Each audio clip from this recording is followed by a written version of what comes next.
Bonjour à tous pour cette nouvelle vidéo, j'espère que vous allez bien. Petite vidéo un peu particulière aujourd'hui. Vous savez que cette chaîne a pour objectif de vous stimuler de votre créativité, de vous montrer que vous êtes capable de tout et qu'il suffit d'oser pour parfois réaliser ses rêves et en tout cas pour être bien avec soi et passer des bons moments. Et puis j'avais aussi comme envie depuis très longtemps de mettre à l'honneur, voilà, mes coups de cœur sur des personnes qui laissaient aller leur créativité et qui osaient.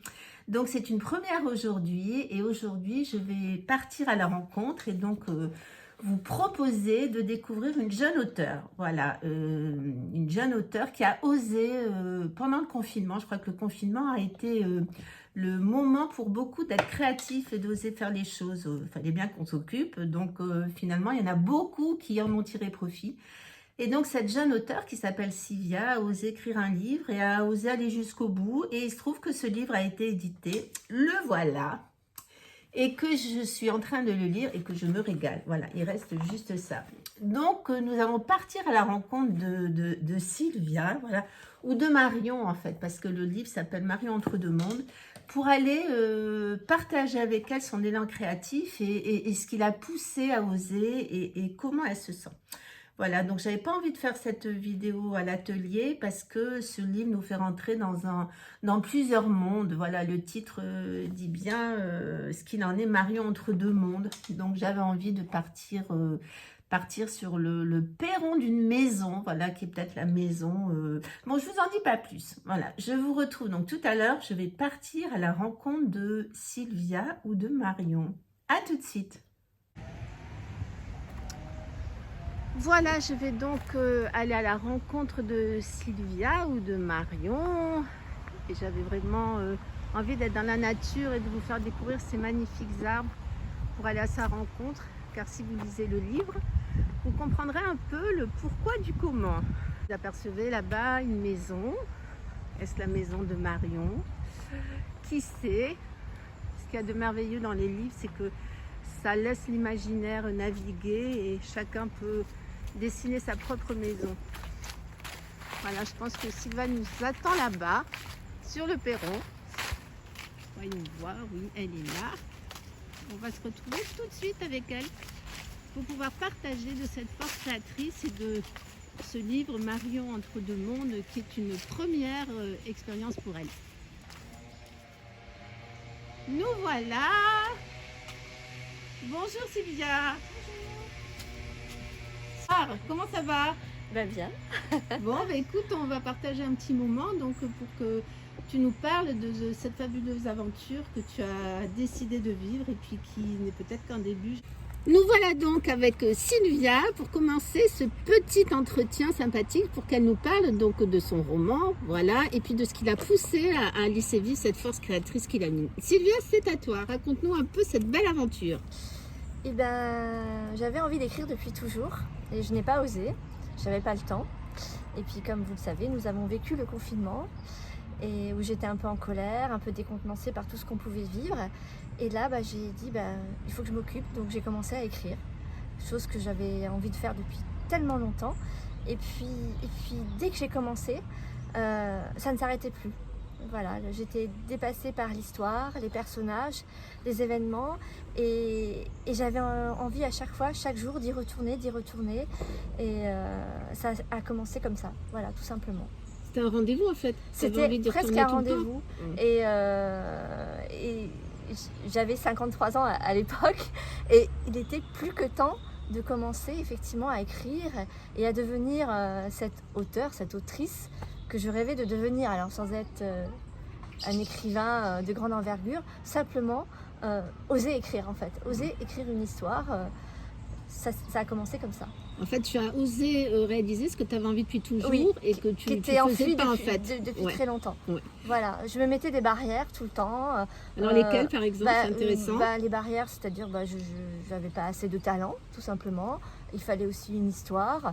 Et puis surtout, j'avais très peur après de ce qu'on appelle l'aventure pour publier un bouquin. C'est un vrai parcours du combattant. Et j'avais peur de ça. Je me suis dit, à quoi bon écrire? Puisque de toute façon, je ne serai jamais publiée. Parce que quand on écrit, même si c'est au départ pour soi, on a envie d'offrir, au monde Au monde. au monde, au On a public. envie d'offrir au monde. On a envie d'offrir au public effectivement ce qu'on a créé tout simplement. Voilà, c'est aussi le sens de l'écriture, de l'art aussi, je pense, de l'offrir un petit peu autour de soi. Et puis c'est de montrer qu'en fait cette force créatrice, en fait tu l'as écoutée. Oui. Et que en fait c'était l'envie vitale, tu as réalisé. À Oui. la limite, j'ai envie de te dire, qu'est-ce que ça aurait fait? Bien sûr, il y aurait eu la déception, mais si tu n'avais pas été publié. Déjà, j'avais la satisfaction d'avoir écrit parce que franchement, ça m'a nourri. Ouais. Ça m'a fait beaucoup de bien, ça m'a fait plaisir. J'ai aimé ce que j'écrivais, j'ai aimé les personnages, j'ai aimé l'histoire. Et je me suis dit, même si elle n'est pas publiée, au moins j'écris pour moi. Ouais. Voilà. Ouais. Et ça m'a donné beaucoup de bonheur à une époque qui était un petit peu compliquée. Alors ça vous remet en lumière que la créativité, elle aide dans tous les moments de sa vie et justement dans les périodes où c'est compliqué, c'est bien justement de la faire vivre. Alors moi j'ai lu le livre, je me suis régalée, on va pas trop parler du livre, mais quand même un peu, il y a des phrases que j'ai surlignées. Il me reste une 50aine de pages pour avoir la fin du livre et j'ai un peu triché, j'ai regardé la dernière page et j'ai vu fin du tome 1. Je me suis dit, waouh, génial, il va en avoir 2. Alors, cette aventure va continuer. Oui, j'espère écrire une suite parce qu'effectivement, le livre se suffit à lui-même, mais il demande effectivement une suite. Voilà.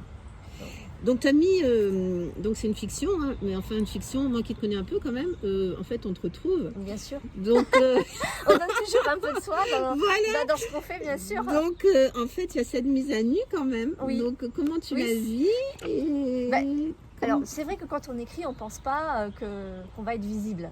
Donc on écrit pour soi et puis comme j'ai dit tout à l'heure, ça me dépassait. Donc j'ai écrit ce qui venait, ce qui me faisait du bien, ce que j'avais envie d'exprimer, tout simplement. Alors j'ai surligné évidemment, là je vais pas le retrouver, pourtant un passage que j'aime beaucoup là où c'est, bon voilà je vais pas le trouver là mais c'est pas grave, où en fait tu dis que à la limite ce livre c'est presque une graine que tu vas planter qui va peut-être mener à des réflexions et donc tu as un message à faire passer à travers ça finalement. Oui, un message. Je pense qu'on voit le monde pas de la bonne façon en fait. Je pense qu'on a vidé le monde qui nous entoure de sa substance. On a une vision rationnelle et matérialiste du monde où on a retiré à tout ce qui nous entoure la conscience et à travers ce livre je veux qu'on regarde le monde différemment. C'est là où je dis que c'est magique en fait, c'est-à-dire que tout est conscience, que tout est vivant, les sources, les étoiles, la forêt, les animaux, et c'est cette approche que je veux donner effectivement à travers le livre. En changeant notre regard, notre approche, on se rend compte que le monde est vivant et c'est là où la magie du monde apparaît. Alors moi j'adore l'écouter parler parce que j'adore replonger dans cet univers et j'ai retrouvé en fait ce que je voulais vous lire, c'est ça l'extrait du livre. Chaque parole se déposait comme une graine sur un sol fertile. Elle sentait que la germination s'effectuerait petit à petit et que des réponses viendraient en leur temps. Voilà. Donc je me suis vraiment dit, et c'est vrai que quand on lit le livre, le livre est un prétexte, l'histoire est un prétexte, parce que je voulais pas asséner des vérités toutes faites. Oui. Et effectivement, à travers une histoire, on peut se permettre des choses, on peut se permettre effectivement de semer des petites graines, et chacun va les prendre à sa façon, à sa conscience, à son niveau, et chacun cheminera s'il a besoin de cheminer. Oui.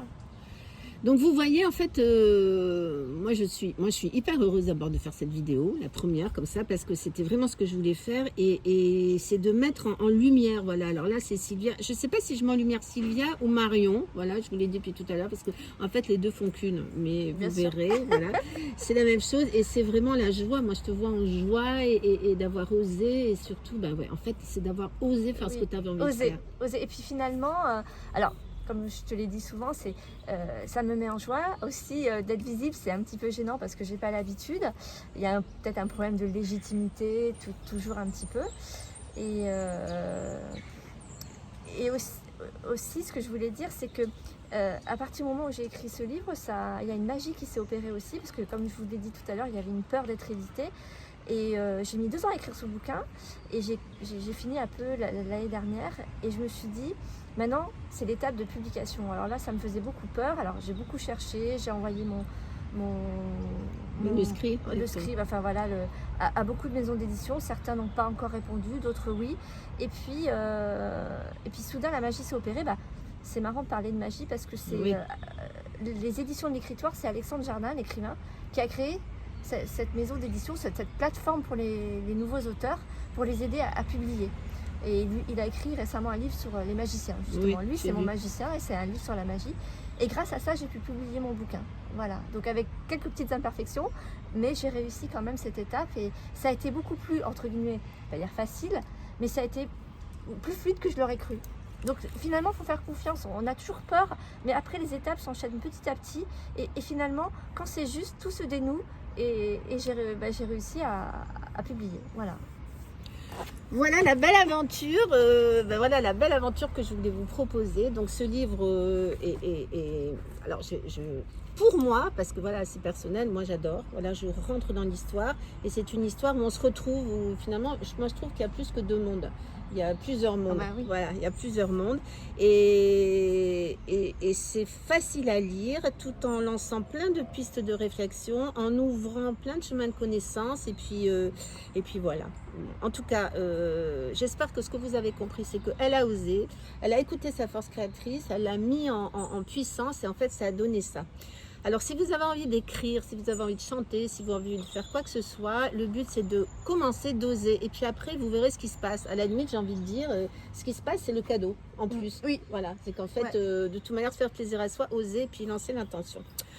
On vous parlera du livre un peu plus en détail dans une prochaine vidéo. Là, c'était juste pour vous montrer que la force créatrice pouvait donner ça. Merci. Activa. Ciao, ciao.